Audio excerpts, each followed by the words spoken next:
વચનામૃત અમદાવાદનું બીજું, નાહી ધોઈને પૂજા કર્યાનું. તારીખ 20/3/1826 સોમવાર.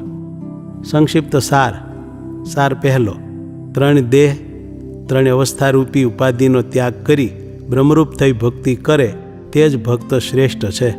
સાર બીજો, જ્ઞાન પ્રલય વડે જેણે પિંડ બ્રહ્માંડ રૂપ ઉપાધિ ખોટી કરી છે તેને પછી ક્યારેય તે વળગતી નથી. એ ભગવાન જેવો સ્વતંત્ર મુક્ત થાય છે.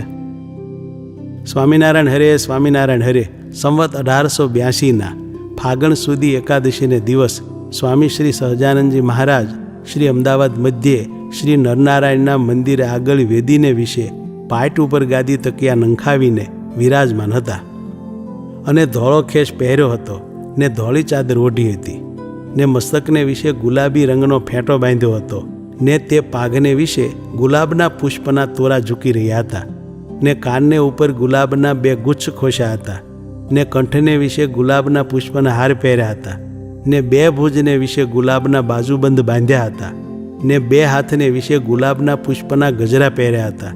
એવી રીતે સર્વે અંગમાં ગુલાબના પુષ્પે ગરકાવ થયા હતા અને પોતાના મુખારવિંદની આગળ મુનિ તથા દેશ દેશના હરિભક્તની સભા ભરાઈને બેઠી હતી.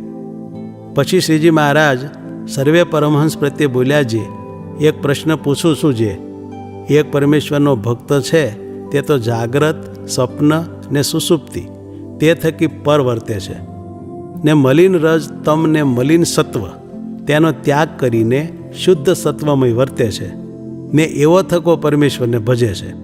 અને બીજો જે ભક્ત છે તે તો ત્રિગુણાત્મક વર્તે છે ને પરમેશ્વરને વિશે તો અતિશય પ્રીતિએ યુક્ત વર્તે છે. એ 2 ભક્તમાં કયો ભક્ત શ્રેષ્ઠ છે? પછી સંત મંડળે તો એમ કહ્યું છે, ભગવાનને વિશે પ્રીતિવાળો શ્રેષ્ઠ છે.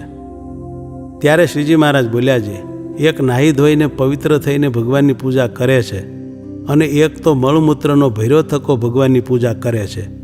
એ 2માં કયો શ્રેષ્ઠ છે? ત્યારે મુનિમંડળે કહ્યું છે, પવિત્ર થઈને ભગવાનની પૂજા કરે તે શ્રેષ્ઠ છે. ત્યારે શ્રીજી મહારાજ બોલ્યા, છે જે માયિક ઉપાધિને તજીને ભગવાનને ભજે છે તેને તો તમે ન્યૂન કહો છો ને જે માયિક ઉપાધિએ સહિત થકો પરમેશ્વરને વિશે પ્રીતિવાન છે તેને શ્રેષ્ઠ કહો છો. તે એ કેવી રીતે શ્રેષ્ઠ છે? પછી એ પ્રશ્નનું કોઈથી સમાધાન ન થયું. પછી શ્રીજી મહારાજ બોલ્યા, છે ગીતામાં 4 પ્રકારના ભક્ત કહ્યા છે, તેમાં જ્ઞાનીને જ ભગવાને પોતાનો આત્મા કહ્યો છે. માટે જે માયિક ઉપાધિને તજીને બ્રહ્મરૂપ થઈને ભગવાનને ભજે તે જ ભક્ત શ્રેષ્ઠ છે.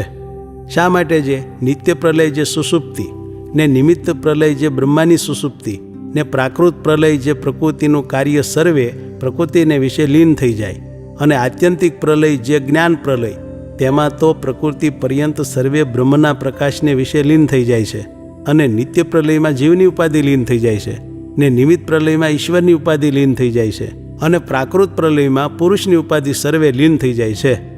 પણ જ્યારે સૃષ્ટિ સૃજાય છે ત્યારે એ ત્રણેયને પોતપોતાની ઉપાધિ વળગે છે અને આત્યંતિક પ્રલય જે જ્ઞાન પ્રલય તેણે કરીને જેણે માયિક ઉપાધિનો ત્યાગ કર્યો તેને તો પાછી કોઈ કાળે માયિક ઉપાધિ વળગતી નથી. અને એ જો કોઈ કાળે દેહ ધરે તો જેમ ભગવાન સ્વતંત્ર થકા દેહ ધરે છે તેમ તે પણ સ્વતંત્ર થકો દેહ ધરે છે, પણ કાળ કર્મને માયા તેને આધીન થકો દેહને નથી ધરતો. માટે બ્રહ્મરૂપ થઈને જે પરમેશ્વરને ભજે તે જ શ્રેષ્ઠ છે.